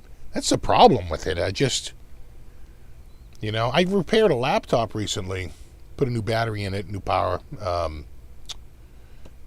connector. It could see that whoever had connected the power connector to it had snapped it off, so it couldn't charge the old battery. Probably what killed the old battery. Once the battery gets so drained, you can't really take a charge anymore. So got the new battery. The new battery was like $28. The new little input jack, that part was like $7, $8, and that was it. Throw those two new parts in it. Boom, all fixed, all ready to go. Exactly, Ogre Lord, PCI 4.0.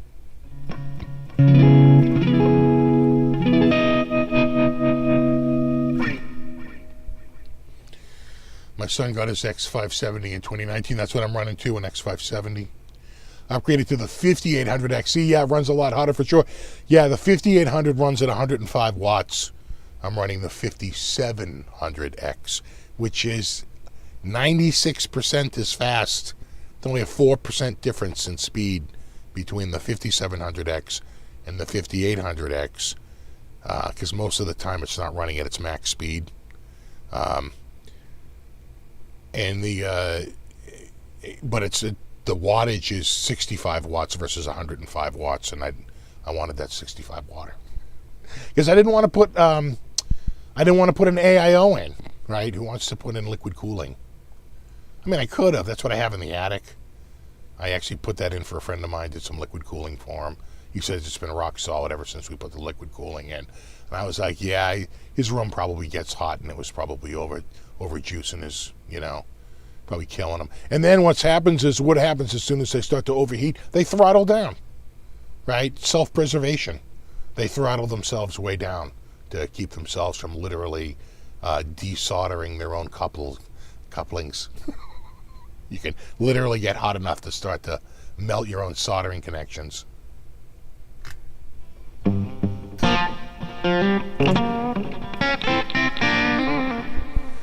Gary, you're running the 5900X. They had the 5900X. I got it just on a Prime sale. Anybody score anything on Prime? There were some really good deals this year. Last year, I thought it was a bust. This year, that processor was normally like $319. Normally, it's the list that sold for like, I don't know, $239 or, $219. It was down to like $172, which is pretty cheap for a 5700X.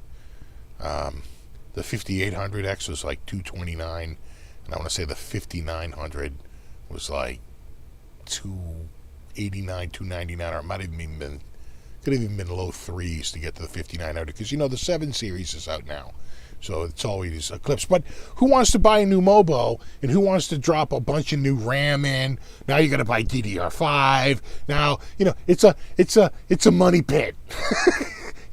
We're just going to take, like, what about Bob? We're just going to take baby steps, just little baby steps. But you saw, I mean, that's a massive increase, for a little, a little change in my backplane PCI bus. So we'll see. I'll wait. Next year is a big new year for Windows users because next year is the year Windows 10 is going to end.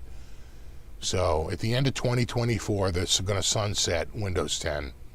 And to get Windows 11, you're going to need to have, 8th gen or newer, right?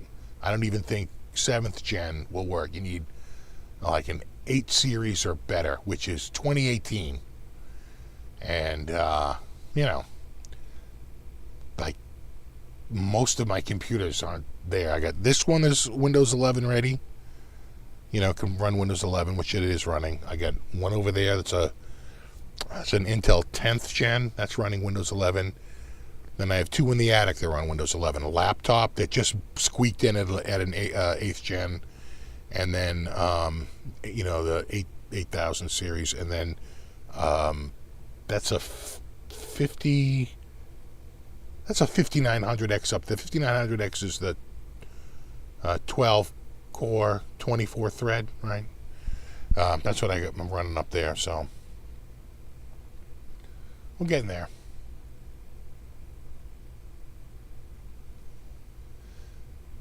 Yeah, I scored a nice camping chair. Yeah, let me scroll back and see if anybody got anything good.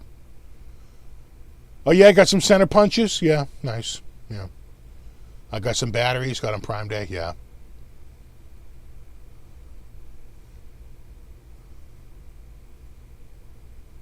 Yeah, well, you're right, Green Meanie. Listen, computer stuff is like produce. It has a shelf life. You don't start dumping that. You're gonna have a lot of moldy oranges on your hands. I got Prime hydration on Prime Day. Save $3. There you go. There you go.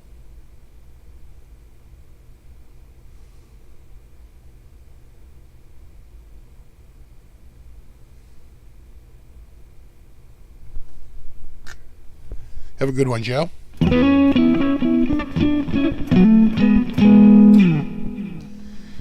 Yeah, I believe that's 2025. So from everything I'm seeing, they're going to sunset it December 31st, 2024, right?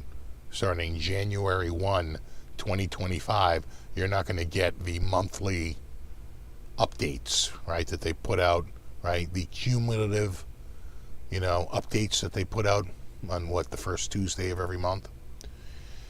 You're not going to get any of that any longer. So at some point you got to move to Windows 11, unfortunately. I have friends that were kicking and screaming moving off of Windows 7. Very fickle group. I think Windows 10 is better than Windows 11 too. I think in a lot of ways. There are things now it's funny because my daughter likes Windows 11 because she likes the look of it better. She thinks it looks more polished and more, cleaner or whatever. But they just bury crap for the sake of burying crap in Windows 11. It's annoying. It's like, what are you doing? We've been doing the same thing for like 30, 40 years now. And now you're like, I think we're going to change it. It's like, why? It's like, I feel like you're justifying a lot of meetings here.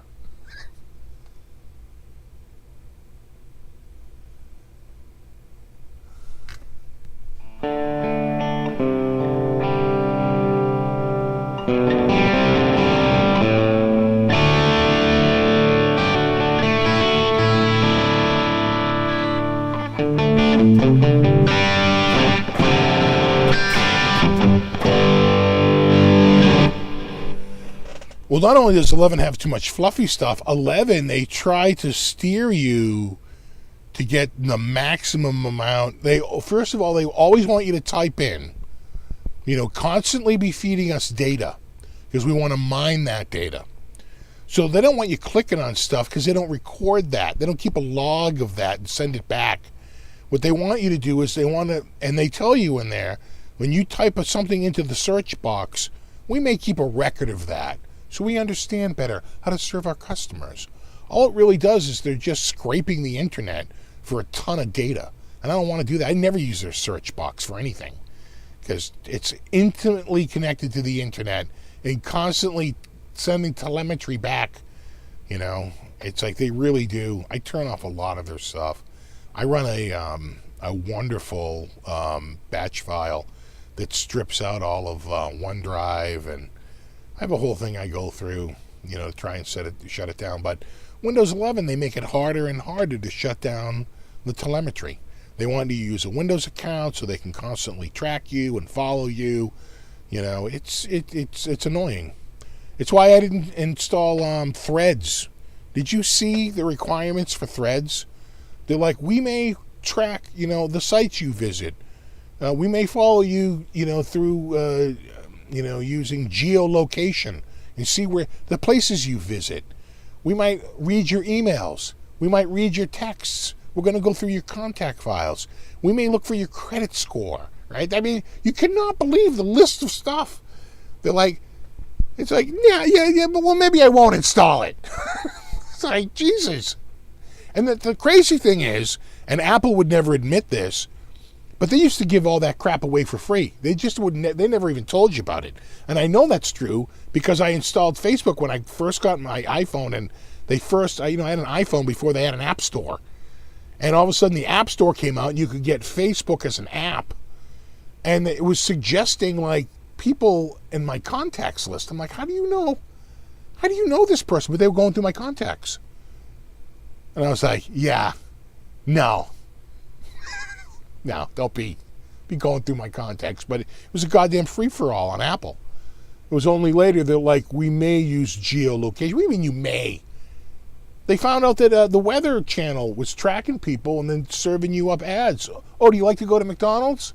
Oh yeah, we saw you drive in there. Oh, we saw you went to a friggin', this clothing store. You know, we saw you go to an Old Navy. What do you like, the Old Navy stuff? Yeah, here's a bunch of Old Navy ads. I mean, give me a break. It's pissing me off. I do have AC in the basement, though. It is friggin', it's hot. It's hot out there, kid.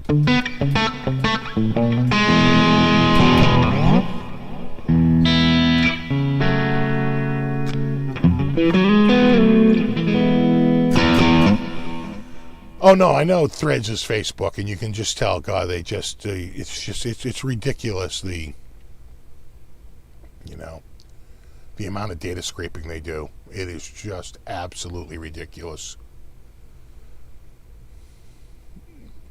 I know the phone listens to you, and mine doesn't because I shut all that crap down. But my wife gives it permissions, and the one that always comes to mind is the Fonbon Academy. Right? My sister graduated from Fonbon Academy in Milton, right, in like 1978. Right? Fonbon Academy. It's a very small school. It's a Catholic school. Who the hell would know this friggin' school? Nobody. But I was talking about it. It just came up one night in conversation, and she was like, "Well, where did your sister go?" And I said, "Oh, she went to Fonbon." "Oh yeah, Fonbon. Yeah, Fonbon Academy. Yeah." The next day, in my friggin' Facebook feed was an ad for Fonbon Academy. I'm like, "Oh no, that's." There's coincidence, and then there's blatant, result because you were listening to our conversation. I didn't look it up on the web. It was literally just talking to my wife, and it came up. And all of a sudden, there's an ad in my friggin' feed for an all-girls private Catholic school. Come on. Please. There's no way. There's no way that was a coincidence.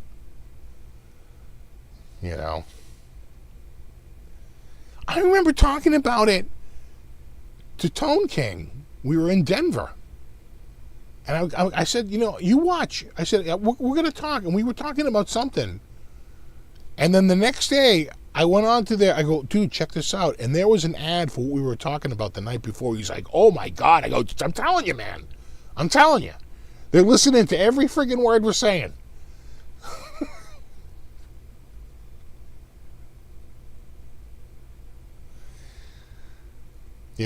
I do have an Echo, but I've unplugged it. I unplugged my Echo because I was tired of it saying, oh, I didn't understand that. I'm like, I'm not talking to you, bitch. Stop listening to me. I was getting pissed off. thing was always going, sorry, I didn't quite get that. It's like, yeah, because I'm not talking to you. And in fact, you know what? I realized I never talked to you. And why do I even have you plugged in? And I unplugged it.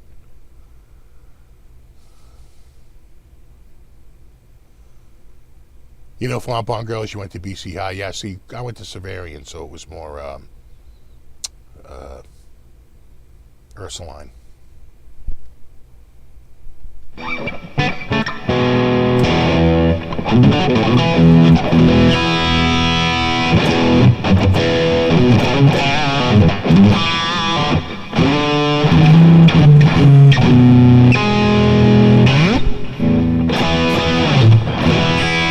Exactly, they have voice prints of everyone.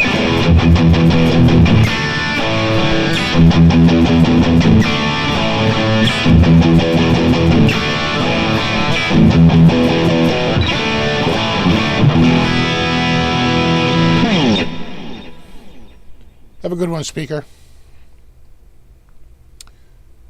Yeah, the Ring video camera. Well, the Ring video camera is exceptionally strong microphone. So, you know, we had some people down the street, I guess, like just the way the streets are situated. Most of our neighbors have small lots, but one guy, just because of the nature of the street behind him, the way it curves, the way it like goes at an angle, his yard actually goes way back. It's really long, longer than most yards on the street, without a doubt, like double the length of the yard. And way in the back of his yard, you know, some dude was like out there, like a couple of kids were out there like hanging out, like I'm gonna hang out like in the woods. And so he went out there and was like, oh hey, yeah, it's kind of private property, you know, you're not supposed to be here. And you know, they were like, oh cool, sorry, and they wound up. That's not the story. The story is that despite being in the backyard of his house, all the way at the backyard, cut to the front of the house, in front of him, right, get out to the front and to the street, and then across the street, that guy's Ring doorbell picked up the entire conversation.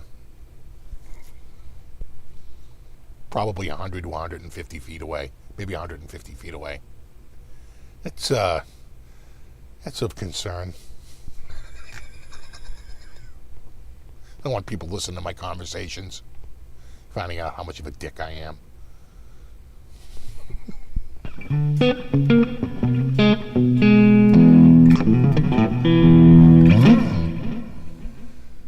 You know, hey, what's up, Aljon? What's up, buddy?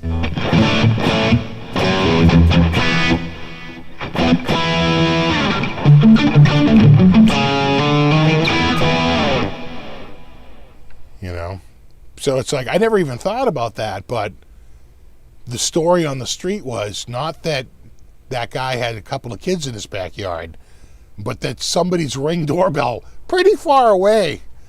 They're like, yeah, everybody heard it on Tom's. I'm like, Tom? His Ring doorbell? She's like, yeah. I'm like, oh, that's, wow. They're like, yeah, you could hear like every word.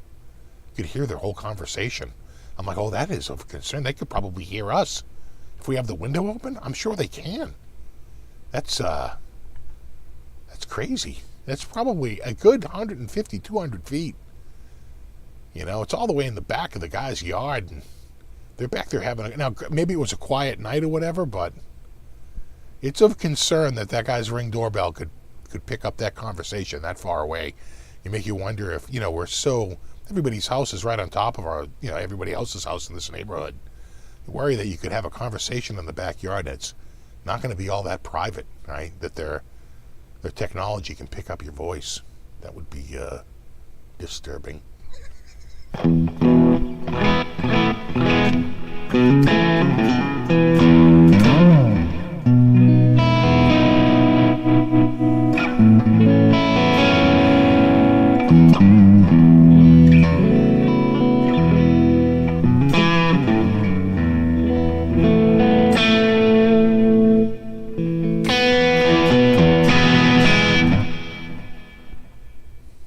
Let your neighbors use your Ring and police. Oh God, great.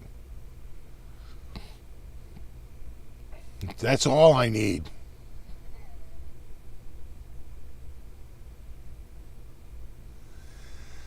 Yeah, no such thing as privacy unless you live out in the country. Yeah, I can imagine. Yeah.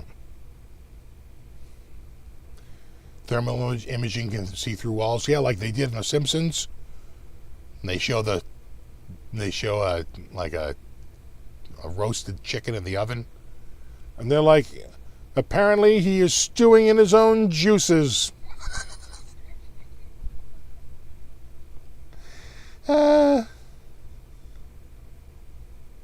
Exactly, be dragged right in front of the FBI. We heard about the YouTube channel. You care to explain? I think you're thinking of Boston Steve. Oh, wait, Steve from Boston. Oh, wait a second.